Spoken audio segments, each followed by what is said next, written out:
शहीद दिनानिमित्त मुख्यमंत्री देवेंद्र फडणवीस यांचे शहीदांना अभिवादन। शहीद दिनानिमित्त मुख्यमंत्री देवेंद्र फडणवीस यांनी आज सकाळी शासकीय विश्रामगृह येथे शहीद भगतसिंग, शहीद राजगुरू आणि शहीद सुखदेव यांच्या प्रतिमेस पुष्पहार अर्पण करून अभिवादन केलं। यावेळी विभागीय आयुक्त डॉक्टर प्रवीण गेडाम, पोलीस आयुक्त संदीप कर्णिक, जिल्हाधिकारी जलज शर्मा आदी उपस्थित होते। मुख्यमंत्री देवेंद्र फडणवीस यांनी श्री त्र्यंबकेश्वर मंदिरात घेतले दर्शन। मुख्यमंत्री देवेंद्र फडणवीस यांनी आज सकाळी श्री क्षेत्र त्र्यंबकेश्वर येथे त्र्यंबकेश्वराची विधिवत पूजा केली। त्यांनी कुशावर्त येथे पाहणी केली, तसेच उपस्थित साधू महंत यांच्याशी संवाद साधला। यावेळी राज्याचे जलसंपदा, विदर्भ, तापी व कोकण पाटबंधारे विकास महामंडळ, आपत्ती व्यवस्थापन मंत्री गिरीश महाजन, आमदार सीमा हिरे, देवयानी फरांदे, डॉक्टर राहुल आहेर, हिरामण खोसकर, विभागीय आयुक्त डॉक्टर प्रवीण गेडाम, जिल्हाधिकारी जलज शर्मा, पोलीस अधीक्षक विक्रम देशमाने, सहाय्यक जिल्हाधिकारी नरेश, उपविभागीय अधिकारी ओमकार पवार, त्र्यंबकेश्वर नगर परिषदेच्या मुख्याधिकारी डॉक्टर श्रेया देवचक्के आदी उपस्थित होते।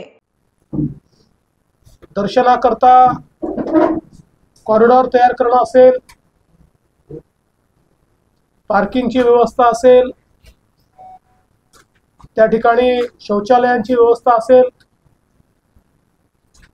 आपले जे तिथले वेगवेगळे कुंड आहेत, म्हणजे कुशावर्त एक आहेच, पण अजून काही कुंड आहेत, या सगळ्या कुंडांचं रेस्टोरेशन, तिथल्या काही प्रमुख जी मंदिर आहेत त्याचं रेस्टोरेशन आणि ASIच्या मदतीनं प्रत्यक्ष जे मंदिर आहे त्याच्यामध्येही खूप रेस्टोरेशनची गरज नाही, पण जी काही आवश्यकता आहे आणि अनेक वेगवेगळ्या प्रकारच्या सोयी या तयार करणं, यासोबत त्याचा एक भाग म्हणून आपल्याला माहिती आहे की मागे ब्रह्मगिरी आहे आणि हा सगळा परिसर अतिशय सुंदर आहे।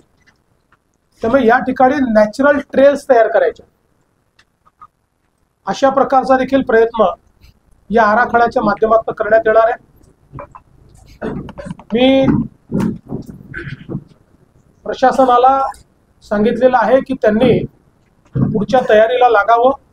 लवकरच आम्ही हा प्रस्ताव हाय पॉवर कमिटी आणि मग त्याच्यानंतर मुख्यमंत्री कमिटीकडे देऊ आणि त्याला मान्यता देऊ। अमर सोळंके, B7 न्यूज, नाशिक।